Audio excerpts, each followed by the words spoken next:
at 4 starts now with a breaking news alert. It's happened again. Local officers ambushed, shot in the line of duty. This time, it's 2 officers in East Cleveland. Incidents like these affect the community at large. 2 other victims killed. A manhunt leads to an arrest. 19 News with total team coverage on this senseless violence. Good afternoon, everyone. I'm Brian Duffy. And I'm Nicole Versansky. Our crews are digging deeper into the terrible violence that is plaguing our streets. Our team coverage begins first at 4 with Brittany Weir. We know that there have been 2 officers shot here in East Cleveland after an intense and very active day. Those officers, Joshua Durda and Brandon Hernandez, thankfully both in stable condition, and we just found out that Officer Hernandez should be released from the hospital in the next several hours. However, Officer Joshua Durda will be admitted to the hospital for the next several days. Now, this all started with a shooting when officers responded to a home on North Taylor Road last night around 11 p.m. for a domestic dispute. But as officers approached that home, they were immediately met with gunfire. The suspect started shooting and hit Officer Durda in the leg. He then ran and hid from police. But when officers the home, they found 2 people dead from gunshot wounds. About an hour and a half later, police heard more gunfire less than a half a mile away near Euclid Avenue. When officers approached the suspect, he started shooting again, hitting Officer Hernandez in the backside.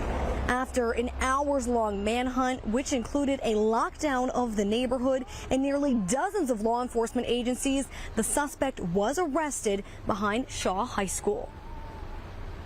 Witnessed the male crossing a yard, crossing the street and running through a yard, and we kind of zeroed in on his location. He moved his location from that point, and we zeroed in on that second location, and that's when he was apprehended in the rear of Shaw High School. And we continue to ask police when they'll be releasing the name of that suspect who shot these 2 officers. However, time and time again, they keep telling us this is an active investigation and they're not ready to share that information just yet. However, 19 News has confirmed through 2 of our sources that that shooter is in fact 24-year-old Aaron Sharp. Live in East Cleveland, Brittany Weir, 19 News. Brittany, thank you. And our team coverage continues now. Last night's shooting, just another reminder for neighbors that something has to change. 19 News reporter Stephen Hernandez joining us live with more details on a community event really meant to bring peace, Stephen, to East Cleveland. Thank you. While friends and family have been waiting for hours on this corner of Taylor and Terrence for more information on this shooting, community leaders are saying something has to change before others get hurt. Every beef does not have to end by somebody carrying a casket. That's Gregory Terrell, the founder of the Love Fest, an event set for August 30th later this month that hopes to encourage the younger generation and all East Clevelanders to find other means of conflict resolution that aren't violence.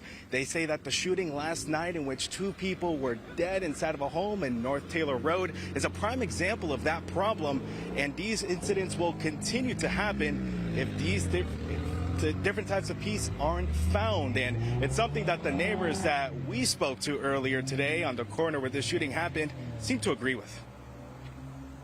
What goes through your mind when you hear something like that, you know, someone... Like, I gotta move. We got to move. This is East Cleveland, okay? Anybody know East Cleveland ain't surprised. If we were really that close-knit, this wouldn't have happened. Yeah, this wouldn't have happened. An importance there, a reminder of trying to be close-knit. Also at this press conference were self-described former gang members that are now community activists will also try to encourage others to find that peaceful resolution process. And everywhere at 5 will share what they have to say. Live in East Cleveland, Stephen Hernandez, 19 News. In 19 News with continuing coverage in just a few moments, Dan DeRose is going to join us. He is learning more about the East Cleveland police officers who are now recovering after being shot. And later, 19 investigates what they have uncovered about the suspect.